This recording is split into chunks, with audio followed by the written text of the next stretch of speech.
கிறிஸ்துவுக்குள் பிரியமானவர்களே, இந்த நாளிலும் கூட ஆண்டவராகிய இயேசு கிறிஸ்துவை குறித்து உரைக்கப்பட்ட பழைய ஏற்பாட்டு தீர்க்க தரிசனங்களும், அது ஆண்டவராகிய இயேசு கிறிஸ்துவனுடைய ஊழியத்திலே அவருடைய பிறப்பு, ஊழியம், பாடுகள், மரணம், உயிர்த்தெழுதல் இவை எல்லாவற்றிலும் அவைகள் எப்படி நிறைவேறின என்பதை குறித்து நாம் தியானிக்க அழைக்கப்படுகிறோம்.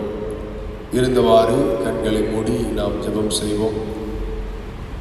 எங்கள் கண்மலையும் மீட்பருமாகிய கர்த்தாவே, எங்கள் வாயின் வார்த்தைகளும் எங்கள் இருதயத்தின் தியானங்களும் எப்பொழுதும் உமது சமூகத்தில் உமக்கே பிரதியாய் இருப்பதாக.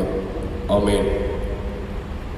ஆண்டவராகிய இயேசு கிறிஸ்துவினுடைய பிறப்பு முன்னறிவிக்கப்பட்டது, அவருடைய பாடுகள் முன்னறிவிக்கப்பட்டது, அவருடைய வாழ்விலே நடைபெற்ற அனைத்து சம்பவங்களும் தீர்க்கதரிசிகளினால் உரைக்கப்பட்டது நிறைவேறும்படி இப்படி நடந்தது அப்படின்னு சொல்லி 4 சுவிசேஷங்களிலும், குறிப்பாக 3 சினாப்டிக் காஸ்பல்ஸ் மத்தேயு, மார்க்கு, லூக்கா சுவிசேஷங்களிலும் அநேக இடங்களிலே நாம் அதை பார்க்கலாம். இந்த தீர்க்க தரிசன நிறைவேற்றலை குறித்து சயின்ஸ் ஸ்பீக்ஸ் அப்படிங்கிற ஒரு புத்தகத்தில், சயின்ஸ் ஸ்பீக்ஸ் அறிவியல் பேசுகிறது அப்படிங்கிற புத்தகத்தில் பீட்டர் ஸ்டோனர் மற்றும் ராபர்ட் நியூமன் 2 ஆசிரியர்கள், பீட்டர் ஸ்டோனர், ராபர்ட் நியூமன் 2 ஆசிரியர்கள் சொல்லப்பட்ட கருத்து எல்லோரையும் ஆச்சரியப்பட வைத்தது. எப்படி என்றால், எந்த ஒரு மனிதனாக இருந்தாலும் அவனை குறித்து முன்னறிவிக்கப்பட்ட கிட்டத்தட்ட 8 காரியங்கள், 8 தீர்க்க தரிசனங்களை நிறைவேற்றுவது அது கடினமான காரியம் என்று சொன்னார்கள். ஒரு மனிதனை குறித்து சொல்லப்பட்ட எந்த காரியமாக இருந்தாலும் 2-3 பாசிபிள் நடைபெறலாம். ஆனால் ஒரு 8 காரியமாக இருந்தால் அது ரொம்ப கடினம் என்று சொன்னார்கள். எப்படி என்று சொன்னால், ஒரு அறை முழுவதும் காயின்ஸ், ஒரு அறை முழுவதும் காயினை குமிச்சு வச்சு அதில் நாம் சொல்லுகிற ஒரு குறிப்பிட்ட காயினை ஒரு நபரை விட்டு எடுக்க விடுவது, கண்களை கட்டி எடுக்க விடுவது, அது இயலாத காரியம். அதே போலதான் தனிப்பட்ட எந்த ஒரு மனிதனுடைய வாழ்விலும் முன்னறிவிக்கப்பட்ட 8 காரியங்கள் நடைபெறுவது என்பது இயலாத ஒரு காரியம் என்று சொன்னார்கள். இன்னும் சொல்றதா இருந்தா, வைக்க போர் நம்ம பார்த்துருப்போம் அல்லது கேள்விப்பட்டிருப்பீங்க. அந்த வைக்க போர்ல ஒரு குண்டூசியை போட்டுட்டு முதல்ல கையை விட்டு எடுக்கணும். ஆனா கரெக்டாக அந்த குண்டூசி எடுக்கிறதா இருக்கணும், கண்களை கட்டி. அப்படின்னா அது ஒரு கடினமான காரியம். என்ன சொல்ல வருகிறது என்று சொன்னால், இயேசு கிறிஸ்துவை குறித்து சொல்லப்பட்ட தீர்க்க தரிசனங்கள் அப்படித்தான். சாதாரணமாக ஒரு 8 காரியமே நடைபெறுவது இயலாத காரியம் என்று சொல்லி இருக்கும்போது, இயேசு கிறிஸ்துவை குறித்து குறைந்தது 300க்கும் மேற்பட்ட தீர்க்க தரிசனங்கள் பழைய ஏற்பாட்டிலே முன்னறிவிக்கப்பட்டுள்ளன அப்படின்னு வரலாற்று குறிப்பும் வரலாற்று ஆராய்ச்சியாளர்களும் சொல்லுகிறார்கள். அதை பல்வேறு விதங்களிலே அதை வகைப்படுத்தி இருக்கிறார்கள் என்று சொல்லி நாம் பார்க்கலாம். ஒவ்வொரு தீர்க்க தரிசனமும் உரைக்கப்பட்டது அந்தந்த காலத்தில் அந்தந்த தேவைக்கு ஏற்ப ஆண்டவருடைய வார்த்தை உரைக்கப்பட்டது.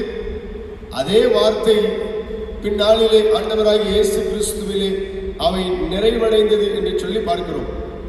ஒரே ஒரு முறை மட்டும் நடப்பதற்காக தீர்க்க தரிசனங்கள் உரைக்கப்படவில்லை. அலை அலையாய் காலம் தொட்டு அந்த தீர்க்க தரிசனங்கள் நிறைவேறப்படுகிறது. கடைசியா கிளைமேக்ஸ் எங்க அப்படின்னா இயேசு கிறிஸ்துக்குள்ளதான். இப்போ உதாரணத்திற்கு ஏசாயா 7ஆம் அதிகாரம் 14ஆம் வசனத்துல நான் பார்த்தோம் என்று சொன்னால், இதோ ஒரு கன்னிகை கர்ப்பவதியாகி ஒரு குமாரனை பெறுவாள். அந்த தீர்க்க தரிசனம் அன்றைக்கு யாரிடத்தில் உரைக்கப்பட்டது அப்படின்னா, யார்கிட்ட உரைக்கப்பட்டது? ஏசாயா மூலமாக ஆகாஸ் தீர்க்கதரிசிக்கு உரைக்கப்பட்டது. ஏசாயா மூலமாக ஆகாஸ் ராஜாவுக்கு உரைக்கப்பட்டது. ஆகாஸ் ராஜா, ஏன்னா அவருக்கு விரோதமா படையெடுப்பு வந்து நிற்கும், அவர் பயந்து போய் நிற்பாரு. இப்ப ஏசாயா தீர்க்கதரிசி அவரிடத்தில் அனுப்பப்பட்டு ஆண்டவரிடத்தில் ஒரு அடையாளத்தை வேண்டிக் கொள்ளும். வானத்தில் இருந்தாலும் பூமியில் இருந்தாலும் அந்த ஒரு அடையாளத்தை ஆண்டவரிடத்தில் வாங்கிக் கொள்ளும் சொல்லும்போது ஆகாஷ் ராஜா சொல்லுவார், இல்லை இல்லை, நான் ஆண்டவரிடத்தில் எந்த ஒரு அடையாளத்தையும் நான் கேட்பதில்லை, அந்த அளவுக்கு எனக்கு தைரியம் கிடையாது, நான் துணிவு உள்ளவன் அல்ல அப்படின்னு சொல்லும்போது ஏசாயா சொல்லுவாரு, ஆண்டவர் தாமே உங்களுக்கு ஒரு அடையாளத்தை கொடுப்பார், ஏதோ ஒரு கன்னிகை கற்புவதாகி. இம்மீடியட்டா அந்த வார்த்தை ஆகாஷுடைய குமாரனுக்கு நிறைவேறியது. ஆகாஷுடைய குமாரன் இம்மானுவேல் என்று அழைக்கப்பட்டார். ஆனா இது கன்னிகை கற்புவதியாகி அப்படிங்கிற வார்த்தை கடைசியில் எங்க ஃபுல்ஃபில் ஆகுதுன்னா, அதுக்கப்புறம் 700 வருஷம் கழிச்சு இயேசு கிறிஸ்துவனுடைய பிறப்பிலே அவை உறுதிப்படுத்தப்படுகிறது. நான் சொல்ல வார காரியம் உங்களுக்கு புரியும் நினைக்கிறேன். ஒவ்வொரு காரியமும் அந்தந்த காலத்தில் அந்தந்த காலத்திட்டத்தில் அவர்களுக்கு உரைக்கப்பட்டது. ஆனா எல்லா கிளைமேக்ஸ் எங்க தான் முடியுது? இயேசு கிறிஸ்துவிலே தான் போய் நிறைவேறுகிறது என்பதை தான் நான் உங்களுக்கு சொல்ல விரும்புகிறேன். ஆக எல்லா தீர்க்க தரிசனங்களும் டியூயல் ஃபுல்ஃபில்மெண்ட் என்று சொல்லுவார்கள், இரட்டை தீர்க்க தரிசனங்கள் என்று சொல்லி அவைகள் அழைக்கப்படுகிறது. மீண்டும் மீண்டும் அவைகள் காலங்களிலே ஏற்பட்டு அவைகள் நிறைவேறுகிறதாக நான் பார்க்கிறோம். பழைய ஏற்பாடு ஒரு பூட்டு மாதிரி அப்படின்னா அதை திறக்கக்கூடிய சரியான ஒரு கீ ஆண்டவராகிய இயேசு கிறிஸ்து அப்படின்னு சொல்லி பார்க்கிறோம். பழைய ஏற்பாட்டில் காலங்களுக்கு அந்தந்த அவசர சூழ்நிலைகளுக்கு ஏற்ப தீர்க்க தரிசனம் எப்படி உரைக்கப்பட்டது அப்படின்னா, ஒன்று அவர்களுக்கும் ஆண்டவருக்கும் இடையே இருக்கிற உடன்படிக்கையை குறித்து உரைக்கப்பட்டது. அவர்கள் எல்லாரும் தங்கள் பாவ வாழ்க்கையிலிருந்து மனம் திரும்ப வேண்டும் என்று சொல்லி அவர்களுக்கு தீர்க்க தரிசனம் உரைக்கப்பட்டது. ஒவ்வொரு முறையும் ஒவ்வொரு காலகட்டத்தில் ஒவ்வொரு தீர்க்கதரிசி அவர்களுக்கு அனுப்பப்பட்டு இந்த காரியங்களை எல்லாம் அவர்கள் வலியுறுத்தினார்கள். ஆண்டவருக்கும் அவர்களுக்கும் இடையே இருக்கிற உடன்படிக்கை, ஹெசேத், அன்பின் உடன்படிக்கை, அந்த உடன்படிக்கையை அவர்கள் ஆண்டவரிடத்தில் திரும்பபடி உரைக்கப்பட்டார்கள். தங்கள் கொள்ளாத வழிகளை விட்டு திரும்பபடிக்கு மனம் திரும்ப அழைக்கப்பட்டார்கள். தாங்கள் வாழ்ந்து வருகிற தங்களுடைய சமுதாயத்தில் நீதியை நிலைநாட்டும்படி அவர்கள் அங்கே தீர்க்க தரிசனம் உரைக்கப்பட்டார்கள் என்று சொல்லி பார்க்கிறோம். அரசியலிலும் சரி ஆவிக்குரிய வாழ்க்கையிலும் அவர்கள் நெருக்கடிகளை சந்தித்த பொழுது தேவனிடம் திரும்பும்படியாக அவர்கள் அழைக்கப்பட்டார்கள் என்று சொல்லி பார்க்கிறோம். ஆனா அந்த சூழ்நிலையில இயேசு கிறிஸ்துவை குறித்த தீர்க்க தரிசனங்களும் அவர்களுக்கு உரைக்கப்பட்டது. இஸ்ரவேல் தேசத்தினுடைய மீட்பை குறித்து அவர்கள் தாவீதின் வம்சத்திலே மேசியா வருவார் என்று சொல்லி ஆண்டவராக இயேசு கிறிஸ்துவை குறித்து தெளிவாக ஒவ்வொரு காலகட்டத்தில் அறிவிக்கப்பட்டது. உங்க எல்லாருடைய கரங்களிலும் கொடுக்கப்பட்டிருக்கிற ஒரு பேப்பர், இதுல 7 விதமான தலைப்புகளிலே 38 தீர்க்க தரிசனங்கள் நம்முடைய சிந்தனைக்காக கொடுக்கப்பட்டிருக்கிறது. 38 என்பது அதனுடைய தீம் அடிப்படையில், ஆகவேதான் அந்த கருப்பொருள் என்று போடப்பட்டிருக்கும். 38 காரியம் அல்ல, 300க்கும் மேல ஒவ்வொரு சின்ன சின்ன காரியங்களும் இயேசு கிறிஸ்துவினுடைய வாழ்வில் காணப்பட்ட காரியங்கள் அனைத்தும் தீர்க்க தரிசனங்களாக உரைக்கப்பட்டவை. இங்கே 7 தலைப்புகளின் அடிப்படையில் 38 தீம்களில் கருப்பொருள் அடிப்படையில் பிரிக்கப்பட்டிருக்கிறது என்று சொல்லி பார்க்கிறோம். பழைய ஏற்பாட்டில் எந்த இடத்துல கூறப்பட்டிருக்கு, அது புதிய ஏற்பாட்டில் எங்கே நிறைவேறுகிறது, இயேசு கிறிஸ்துவனுடைய பிறப்போடு என்று சொல்லி. முதல் தலைப்பு என்னன்னு பார்த்தீங்கன்னா பிறப்பு. இயேசு கிறிஸ்துவனுடைய பிறப்பை குறித்து, ஸ்திரீயின் வித்தாக அவர் பிறப்பார், ஆதியாகமத்தில் சொல்லப்பட்டிருக்கு. கன்னிகையின் வயிற்றிலே பிறப்பார், ஏசாயாவில். ஆபிரகாமின் சந்ததி, உனக்குள் இந்த பூமியின் வம்சங்கள் எல்லாம் ஆசீர்வதிக்கப்படும் என்று சொல்லுவார். யூதா கோத்திரத்தில் ஒரு செங்கோல், தாவீதின் வம்சம், மீகாவில் பெத்லகேமிலே அவர் பிறப்பார் என்று சொல்லி அவருடைய பிறப்பு நிமித்தமாக குற்றமில்லாத குழந்தைகள், பாலகர்கள் கொலை செய்யப்படுவார்கள். இதெல்லாம் பிறப்பை குறித்து முன்னறிவிக்கப்பட்ட தீர்க்க தரிசனங்கள். அவருடைய தன்மைகளை குறித்து, இஸ் நேச்சர் அண்ட் ஐடென்டிட்டி, அவர் இம்மானுவேல் என்று அழைக்கப்படுவார். மோசேயை போன்ற ஒரு தீர்க்கதரிசியாக இருப்பார். அவர் தேவனுடைய குமாரனாக நித்திய காலமுடையவராக இருப்பார் அப்படிங்கிறது குறித்து. மூன்றாவது தலைப்பு பார்த்தோம்னா அவருடைய ஊழியத்தை குறித்து, prophesies about his ministry. வழியை ஆயத்தம் பண்ணுகிறவரை போல கலிலேயாவிலே அவருடைய ஊழியங்கள் இருக்கும். சுவிசேஷத்தை அறிவிப்பார், பிணியாளிகளை ஏற்றுக்கொள்ளுவார், ஓமைகளால அவர்களோடு பேசுவார். வீட்டை குறித்த பக்தி, வைராக்கியம், இதெல்லாம் அவருடைய ஊழியத்தை குறித்து. இதெல்லாம் தலைப்புகளாக. ஆனால் இதுக்குள்ள ஏகப்பட்ட வசனங்கள் அங்கே கோடிட்டு காட்டப்பட்டிருக்கிறது. அவருடைய ரிஜெக்ஷன், ப்ராஃபசைஸ் அபவுட் ஹிஸ் ரிஜெக்ஷன், புறக்கணிப்பு, அசட்டை பண்ணப்படுவார். நெருக்கமான தோழர்களே அவருக்கு துரோகம் செய்து 30 வெள்ளிக்காசுக்கு அவர் விற்கப்படுவார். மெய்ப்பனை வெட்டுவேன், ஆடுகள் சிதறடிக்கப்படும். அவருக்கு விரோதமாக எழும்புகிற பொய் சாட்சிகள், இதெல்லாம் அவருடைய ரிஜெக்ஷனை குறித்து. அடுத்தபடியாக 5வதுல பாடுகள் மற்றும் சிலுவை மரணம், சஃபரிங்ஸ் அண்ட் குரூசிஃபிகேஷன். நெருக்கப்பட்டு ஒடுக்கப்பட்டு அந்த சூழ்நிலையிலே அவர் மௌனமாயிருப்பார். முதுகை அடுக்கும்படி கொடுக்கப்படுவார். கைகளையும் கால்களையும் உருவ குத்துவார்கள். அக்கிரமக்காரரில் ஒருவராக அவர் எண்ணப்படுவார். தாகத்துக்கு காடி கொடுப்பார்கள். வஸ்திரங்களை சீட்டு போடுவார்கள். அவருடைய எலும்புகளில் ஒன்றாகிலும் முறிக்கப்படுவதில்லை. தாங்கள் குத்தின எண்ணெய் நோக்கி பார்ப்பார்கள். இதெல்லாம் அவருடைய பாடுகளையும் சிலுவை மரணத்தையும் குறித்து உரைக்கப்பட்ட தீர்க்க தரிசனங்கள். அவருடைய மரணத்தையும் அடக்கத்தையும் குறித்து, டெத் அண்ட் பரியல். நம்முடைய அக்கிரமங்களின் நிமித்தம் அவர் காயப்பட்டார் அப்படிங்கிற வார்த்தை, ஐஸ்வர்யவானோட அடக்கம் செய்யப்படுதல் அப்படிங்கிற காரியங்கள். 7வதாக அவருடைய உயிர்த்தெழுதல், வெற்றி மற்றும் மகிமை, விக்டரி அண்ட் எக்ஸால்டேஷன். பாதாளத்திலிருந்து விடுதலை. தமது வித்தை காண்பார். உன்னதத்திற்கு ஏறி போவார். வலது பாரிசத்திலே உட்காருவார். என்றென்றைக்கும் ராஜாவாக இருப்பார். தாவீதுக்கு ஒரு நீதியுள்ள கிளையை எழுப்ப பண்ணுவார். இதெல்லாம் அவருடைய வெற்றியையும் மகிமையையும் குறித்து உரைக்கப்பட்ட காரியங்கள். இப்போ இந்த காரியங்களை எல்லாம் தியானிக்கிறதுனால நமக்கு என்ன ஆசீர்வாதம்? இந்த தீர்க்க தரிசனங்கள் மூலமாக ஆண்டவர் நம்மோடு கூட பேசுகிற காரியங்கள் என்ன அப்படின்னா, ஒன்று, ஆண்டவருடைய வாக்கு தத்தத்தின் உண்மை. தேவனுடைய வாக்கு தத்தத்தின் உண்மை, காட்ஸ் ஃபெய்த்ஃபுல்னஸ். இன்னைக்கு மனிதர்கள் நிறைய வாக்குகள் கொடுக்கலாம், நிறைய வாக்குகள் மனிதர்கள் கொடுக்கலாம்.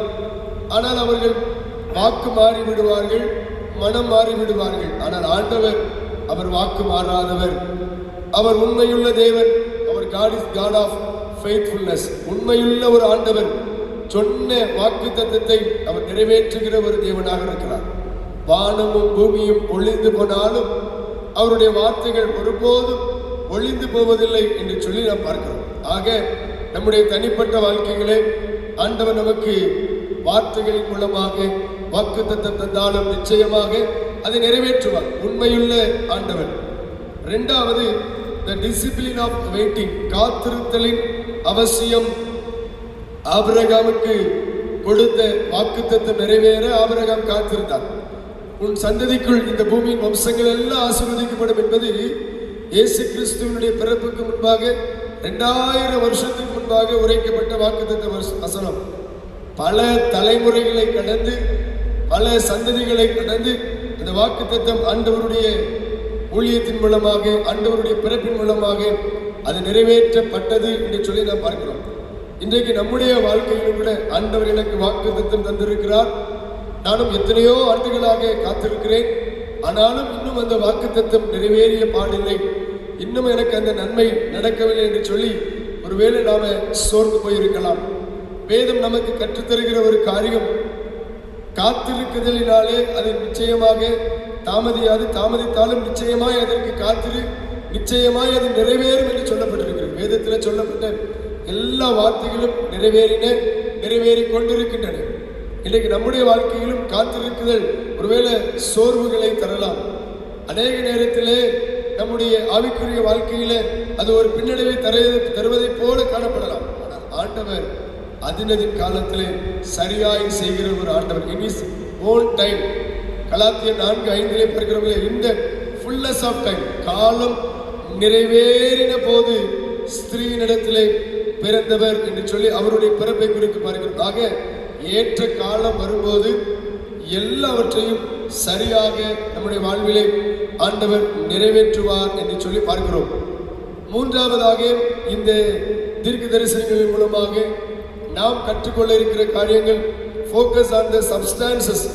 பழைய ஏற்பாட்டில் பலிகளை குறித்து அவர்கள் பின்பற்றி வந்த சாதாரண சடங்காச்சாரங்களை குறித்து அது எல்லாமே ஒரு நிழல் போன்றது.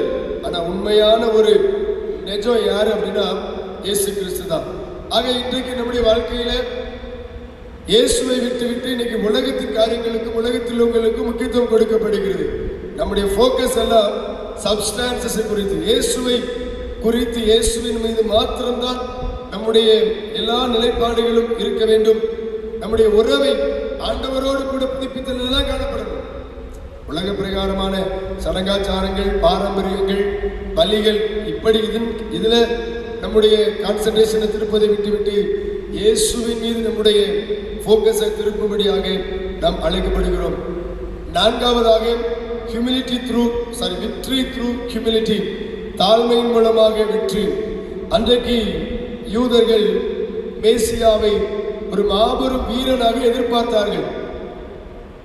எப்படி பாரசீக படைகளை தோற்கடித்த அலெக்சாண்டர் ஒரு மாபெரும் வீரராக காணப்பட்டார், அதே போல அந்த கிரேக்கர்களை அழித்து போட்ட ரோமர்கள், இப்ப இந்த ரோமர்களிடத்திலிருந்து இந்த யூதர்களை யார் விடுவிப்பார்கள் அப்படிங்கிற ஒரு எதிர்பார்ப்பு அவர்களிடத்தில் காணப்பட்டது. அப்போ எங்கள் மேசியா வருவார், அவர் பெத்லகேமிலே பிறப்பார், அவர் தாவீதின் வம்சத்து ராஜா, அவர் எங்களுக்காக இந்த ரோம அரசாங்கத்தோடு அவர் யுத்தம் பண்ணி எங்களுக்கு மீண்டும் ஆட்சியை பிடிப்பார் அப்படின்னு அவர்கள் காத்திருந்தாங்க. ஒரு போராளியாக, போர் வீரனாக எதிர்பார்த்தார்கள். ஆனா அவரை குறித்து சொல்லப்பட்ட தீர்க்க தரிசனங்கள் என்ன? ஏசாயா 53 நாம் பார்க்கிறோம், அவர் ஒரு சஃபரிங் சர்வன்ட், பாடுபடும் ஏசையா, பாடுபட்ட ஒரு ஏசையா என்று சொல்லி பார்க்கிறோம். அவர் புறக்கணிக்கப்பட்டவர், அசட்டை பண்ணப்பட்டவர். ஆக அவர்கள் எதிர்பார்த்தது ஒன்று, நடைபெற்றது ஒன்று. தாழ்மையின் வழியாக ஆண்டவர் மீட்பை அவர்களுக்கு கொடுத்தார். தாழ்மையின் வழியாக ஆண்டவர் தன்னுடைய வாழ்வை அவர்களுக்கு காண்பித்தார். ஆக தாழ்மை நம்மை தாழ்த்துகிற ஒரு காரியம். நம்மை தாழ்த்துகிற போது ஆண்டவர் நம்மை உயர்த்துவார். ஒருவேளை உலகத்தின் பார்வைக்கு அன்னைக்கு அது மிகப்பெரிய ஒரு தோல்வியாக காணப்பட்டுச்சு. நாம எதிர்பார்த்தது ஒன்று, நடந்தது ஒன்று. ஆனால் ஆண்டவருடைய திட்டத்திலே அவர் சிலுவையிலே வெற்றி சிறந்தார் என்று சொல்லி நாம் பார்க்கிறோம். நம்மை தாழ்த்துகிற போது ஆண்டவர் நம்மை உயர்த்துகிறார் என்று சொல்லி பார்க்கிறோம். கடைசியாக ஆண்டவர் நம்முடைய கரங்களில் தந்திருக்கிற இந்த வேதாகமத்திற்கு நாம் அதிகமாக முக்கியத்துவம் கொடுக்க வேண்டும். Jesus Christ is our example, the Bible is our base என்று சொல்வார்கள். இயேசுவே மாதிரி, வேதமே அடிப்படை என்று சொல்லுவார்கள். நாம் நம்முடைய கரங்களில் வைத்திருக்கிற பரிசுத்த வேதாகமம் 66 புத்தகங்களை உள்ளடக்கியது. கிட்டத்தட்ட 40க்கும் அதிகமான ஆசிரியர்களால் தொகுக்கப்பட்டது. 1500 ஆண்டு கால இடைவெளியிலே இவைகளெல்லாம் ஒன்று சேர்க்கப்பட்டிருக்கிறது. இந்த வேத வாக்கியங்கள் எல்லாம் பரிசுத்த ஆவியானவராலே அருளப்பட்டிருக்கிறது என்று சொல்லி பார்க்கிறோம். இதிலே உரைக்கப்பட்ட காரியங்கள் ஒவ்வொன்றும் தீர்க்க தரிசனங்களாக காலாகாலங்களுக்கு நிறைவேறி வருகிறது என்று சொல்லி பார்க்கிறோம். இவை இந்த பரிசுத்த வேதாகமத்தில் உரைக்கப்பட்ட எல்லா காரியங்கள் நிறைவேறிவிட்டது. சில காரியங்கள் நிறைவேற ஆயத்தமாக இருக்கிறது. அதிலே குறிப்பாக இயேசு கிறிஸ்துவனுடைய பிறப்பு, பாடு, மரணம், உயிர்த்தெழுதல், மகிமைக்கு ஏறுதல் எல்லாம் நிறைவேறிட்டு இன்னும் நிறைவேற இருக்கிற ஒரே ஒரு காரியம் அவருடைய வருகை. அவருடைய வருகை. அவர் பெத்லகேமிலே பாலகனாக பிறந்து அவர் நம்மை மீட்கும் மீட்பராக தன்னை வெளிப்படுத்தினார். நம்மை மீட்கின்ற இரட்சகராக வெளிப்படுத்தினார். இப்போ அவரை குறித்து உரைக்கப்பட்டிருக்க தீர்க்க தரிசனம், அவர் நியாயாதிபதியாக வரப்போகிறார். அவர் நியாயாதிபதியாக வரப்போகிறார். அந்த தீர்க்க தரிசனத்திற்கு நாம் செவி கொடுக்க அழைக்கப்படுகிறோம். இரட்சகராக வந்தார், மீட்பராக வந்தார், நம்மை ரட்சித்தார். அதே போல நியாயாதிபதியாக வரப்போகிறார். நம்முடைய வாழ்வுக்கு தக்கதாக நியாயம் தீர்க்க போகிறார். அதற்கு நாம் ஆயத்தப்பட வேண்டும். அந்த ஒரு தீர்க்க தரிசனம் இன்னும் நிறைவேற ஆயத்தமாக இருக்கிறது. மத்தேயு 23, 24, 25 உரைக்கப்பட்டிருக்கிற காரியங்கள், கடைசி கால சம்பவங்கள், அவைகள் எல்லாம் அவருடைய வருகைக்கு அடையாளம். நாம் ஆயத்தமாக வேண்டும். இருந்தவாறு கண்களை மூடி ஜெபிப்போம். அன்புள்ள ஆண்டவரே, உம்மை குறித்து உரைக்கப்பட்ட அத்தனை காரியங்களும் திட்டமும் தெளிவுமாக எல்லாம் நிறைவேறின சுவாமி. நிறைவேற இருக்கிற காரியங்களுக்காக ஜெபிக்கிறோம். இன்னும் கொஞ்ச காலத்தில் இதோ சீக்கிரமாய் வருகிறேன் என்று சொல்லி உடைய வருகையை குறித்து சொல்லப்பட்டிருக்கிறது. ஆண்டவரே, உம்மை குறித்து சொல்லப்பட்ட எல்லா காரியங்களும் நிறைவேறி இருக்கிறது. உம்முடைய வருகை குறித்து உரைக்கப்பட்ட காரியங்களும் நிறைவேற ஆயத்தமாக இருக்கிறது. உம்மை சந்திப்பதற்கு நாங்கள் ஆயத்தப்பட அனுதினமும் நாங்கள் விழித்து ஆயத்தமாக இருக்க எங்களுக்கு உதவி செய்யும். இயேசுவின் நாமத்தில் ஜெபிக்கிறோம் நல்ல பிதாவே, ஆமென்.